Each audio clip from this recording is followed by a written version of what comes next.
कभी सोचा है कि भारत जैसा देश जहां सैकड़ों भाषाएं हैं, अनगिनत संस्कृतियां हैं, ये सब एक साथ कैसे रहता है? ये एक बहुत बड़ी पहेली है ना? आज हम इसी पहेली के एक बहुत जरूरी टुकड़े को समझने जा रहे हैं, और वो है संघवाद। जरा सोच कर देखिए, एक ही छत के नीचे इतने सारे अलग अलग परिवार रह रहे हों, हर किसी की अपनी भाषा, अपनी परंपराएं, उन्हें एक साथ रखना कितना मुश्किल होगा। तो फिर वो कौन सी चीज है, कौन सा वो गोंद है जो इस इतने बड़े देश को जोड़कर रखता है? इसका जवाब एक बहुत ही पावरफुल आइडिया में छिपा है, संघवाद। और ये सिर्फ एक पॉलिटिकल टर्म नहीं है, ये एक ऐसा ढांचा है, एक ऐसा सिस्टम है जो इस डाइवर्सिटी को बिखरने नहीं देता, बल्कि उसे एक ताकत में बदल देता है। ठीक है, तो चलिए इसमें थोड़ा और गहराई से उतरते हैं। सबसे पहले ये समझना जरूरी है कि आखिर इस संघवाद का मतलब क्या है। संघवाद को आप एक 2 मंजिला इमारत की तरह समझ सकते हैं। एक सरकार है जो पूरे देश मतलब पूरी इमारत की देखरेख करती है, और दूसरी सरकारें हैं जो हर राज्य मतलब हर मंजिल के मामलों को संभालती हैं। यहाँ पावर किसी एक बॉस के हाथ में नहीं है, बल्कि दोनों लेवल्स पर शेयर की जाती है। अब इसे और अच्छे से समझने के लिए इसकी तुलना करते हैं एकात्मक प्रणाली से। देखिए, एकात्मक सिस्टम में सारी पावर केंद्र के पास होती है और वो राज्यों को ऑर्डर दे सकती है। लेकिन संघीय सिस्टम में राज्य सरकारें केंद्र के मातहत नहीं होती, उनके पास अपनी खुद की पावर्स होती हैं, अपने अधिकार होते हैं। और इसका असर असल दुनिया में साफ साफ दिखता है। एक तरफ है श्रीलंका, जहाँ एकात्मक सिस्टम ने अलग अलग भाषा बोलने वाले ग्रुप्स के बीच तनाव पैदा कर दिया, और दूसरी तरफ है बेल्जियम, जिसने संघवाद का रास्ता चुना और अपनी मुश्किल लिंग्विस्टिक डाइवर्सिटी को भी बड़े पीसफुल तरीके से हैंडल कर लिया। तो अब सवाल ये उठता है कि ये फेडरेशन बनते कैसे हैं? और दिलचस्प बात यह है कि इन्हें बनाने के 2 अलग अलग तरीके हैं, और दोनों में पावर का जो बैलेंस है ना, वो काफी अलग होता है। तो देखिए, फेडरेशन बनाने के 2 रास्ते हैं। पहला है कमिंग टुगेदर फेडरेशन, जैसा अमेरिका में हुआ। वहां क्या हुआ कि अलग अलग इंडिपेंडेंट स्टेट्स एक साथ आए एक बड़ा देश बनाने के लिए। इसमें राज्यों के पास ज्यादा ताकत होती है। दूसरा रास्ता है होल्डिंग टुगेदर फेडरेशन, जैसा भारत में हुआ। यहाँ एक बहुत बड़े देश ने अपनी एकता बनाए रखने के लिए अपनी पावर को राज्यों में बांटा, और इस मॉडल में आमतौर पर केंद्र सरकार ज्यादा पावरफुल होती। चलिए अब आगे बढ़ते हैं और देखते हैं कि दुनिया की सबसे बड़े लोकतंत्र यानी भारत में ये सिस्टम आखिर काम कैसे करता है।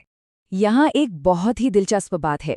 हमारे भारतीय संविधान में कहीं भी फेडरेशन शब्द का इस्तेमाल ही नहीं हुआ है। इसकी जगह भारत को यूनियन ऑफ स्टेट्स यानी राज्यों का संघ कहा गया है। लेकिन इसका पूरा ढांचा, इसकी पूरी आत्मा संघीय ही है। तो ये पावर शेयरिंग होता कैसे है? देखिए, संविधान ने एक बिल्कुल साफ रूल बुक बना दी है।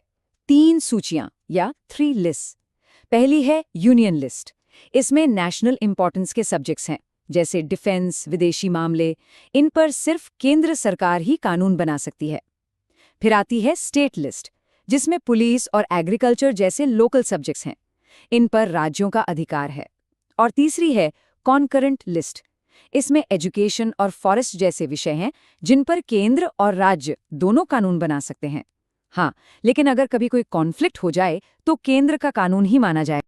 अब देखिए, कागज पर नियम बना देना एक बात है, लेकिन असली टेस्ट तो प्रैक्टिस में होता है ना? भारत में संघवाद की कामयाबी का राज सिर्फ संविधान में नहीं है, बल्कि यहाँ की जो डेमोक्रेटिक स्पिरिट है उसमें भी छिपा है। अब ये जो भारत के नक्शे का सफर है ना, ये बहुत दिलचस्प कहानी बताता है।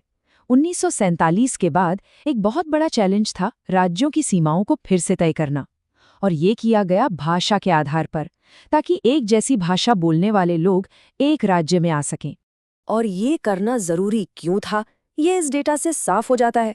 भारत में लिंग्विस्टिक डाइवर्सिटी इतनी ज्यादा है, यहाँ तक कि हिंदी, जो सबसे ज्यादा बोली जाने वाली भाषा है, वो भी 44% से कम लोगों की ही मातृभाषा है। ऐसे में किसी एक भाषा को सब पर थोपना वो तो मुमकिन ही नहीं था। और इसी फ्लेक्सिबिलिटी ने, इसी लचीलेपन ने भारत को श्रीलंका जैसे हालात से बचाया। संविधान में हिंदी के अलावा 22 और भाषाओं को शेड्यूल्ड लैंग्वेज का दर्जा दिया गया। इससे ये पक्का हुआ कि सभी बड़ी भाषाओं का सम्मान हो। संघवाद की एक और प्रैक्टिकल चैलेंज है केंद्र और राज्यों के बीच का रिश्ता, ये जो बैलेंस है और ये रिश्ता हमेशा से एक जैसा नहीं रहा है। समय के साथ इसमें बहुत बदलाव आए हैं। देखिए, आज़ादी के बाद कई दशकों तक क्या हुआ कि केंद्र और ज्यादातर राज्यों में एक ही पार्टी की सरकार थी। उस दौर में राज्य सरकारें अपने अधिकारों का सही से इस्तेमाल नहीं कर पाती थीं। अक्सर उन्हें अपनी शक्ति और रिसोर्सेज के लिए केंद्र पर ही निर्भर रहना पड़ता था। राज्यों की अपनी आवाज़ कह सकते हैं बहुत कमज़ोर थी। लेकिन फिर 1990 के बाद हालात पूरी तरह बदल गए। केंद्र में गठबंधन सरकारों का दौर शुरू हुआ। अब दिल्ली में सरकार बनाने के लिए नेशनल पार्टीज को रीजनल पार्टीज के सपोर्ट की जरूरत पड़ने लगी। इससे क्या हुआ? इससे राज्यों का महत्व बढ़ गया, पावर शेयरिंग का कल्चर और मजबूत हुआ और सेंटर स्टेट रिलेशंस में एक नया दौर शुरू हुआ। चलिए, अब जूम इन करते हैं बिल्कुल जमीनी स्तर पर और संघवाद के तीसरे टियर को समझते हैं, वो स्तर जो गवर्नेंस को सीधे लोगों तक लेकर जाता है।